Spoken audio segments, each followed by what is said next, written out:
আনার জন্য পাশাপাশি নবাবগঞ্জ সরকারি বিদ্যালয়ের প্রাথমিক স্বাস্থ্যের গোল সংখ্যা বাড়িয়ে জয়টা নিশ্চিত করছে। দেখা যাক কি হয়।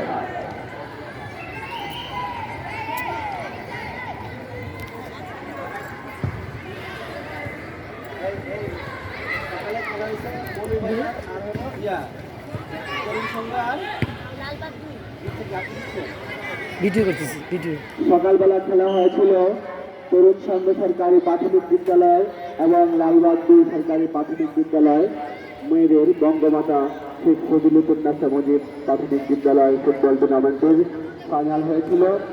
ফাইনাল খেলায় চ্যাম্পিয়ন হওয়ার গৌরব অর্জন করেছেন তরুণ সংঘ সরকারি প্রাথমিক বিদ্যালয়।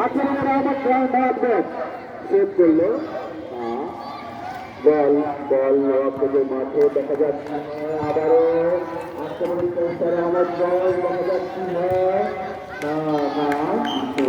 বল মাঠে বাইরে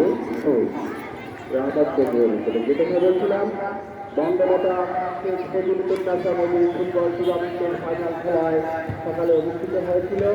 সেই খেলায় আপনারা দেখেছেন জয়লাভ করেছে তরুণ সংঘ সরকারি প্রাথমিক বিদ্যালয়। তরুণ সংঘ সরকারি প্রাথমিক বিদ্যালয়ের প্রধান শিক্ষক নির্দেশরে এখানে নিয়েছেন এবং স্কুল গিয়েছি তিনি এটা বড় রকমের অর্জন করেছেন, বড় রকমের সুখ্যাতি অর্জন করেছেন। এবার প্রথমবারের মতো তরুণ সংঘ সরকারি প্রাথমিক বিদ্যালয়ের মহিলা ফুটবল দল চ্যাম্পিয়ন হওয়ার গৌরব অর্জন করেছে।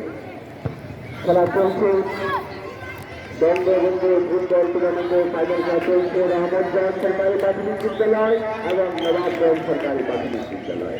যারা এই মাঠে খেলায় আসছেন তারা জানেন নবীন বলছি ইতিমধ্যে নবাবগঞ্জ সরকারি প্রাথমিক বিদ্যালয় ১-০ গোলে এগিয়ে আছে। চলছে খেলা চলছে, হাড্ডাহাড্ডি লড়াই চলছে। মাঠে দল আক্রমণে নবাবগঞ্জ সরকারি প্রাথমিক বিদ্যালয় ফাউল হয়ে গেলে আমরা বন্ধুত্বপূর্ণভাবে খেলবো।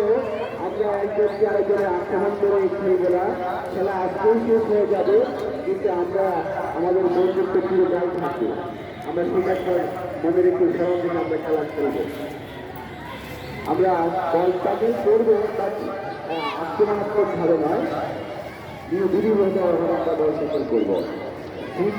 নবাবগঞ্জ সরকারি প্রাথমিক বিদ্যালয়ের অনুকূলে ঠিক হয়ে গেলে দেখা যাক কি হয়। রক্ষা করলো বল মাঠে বাহিরে।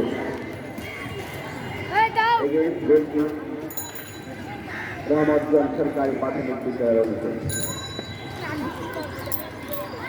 নুরে আলম সিদ্দিকী, শেখ মোহাম্মদ সাইদুল্লাহ, শেখ মোহাম্মদ শাহাবুদ্দিন আপনাদের দৃষ্টি আকর্ষণ করেছিলাম। খেলা চলছে গোলপুর রহমতগঞ্জ সরকারি প্রাথমিক বিদ্যালয়ের অনুকূলে দ্বিতীয়ার্ধের খেলা চলছে। গোলপুর হয়ে গেল ধরতে পারল ঠিক মতো বল নিল আক্রমণে নবাবগঞ্জ সরকারি প্রাথমিক বিদ্যালয়।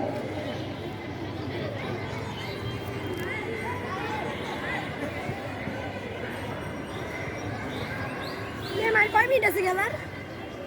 5 মিনিট।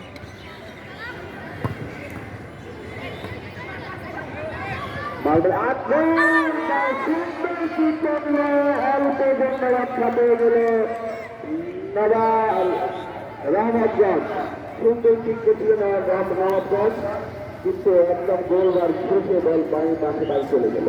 গোলকিপ রহমতগঞ্জ সরকারি প্রাথমিক বিদ্যালয়ের এটা খেলা চালু বানাইছেন।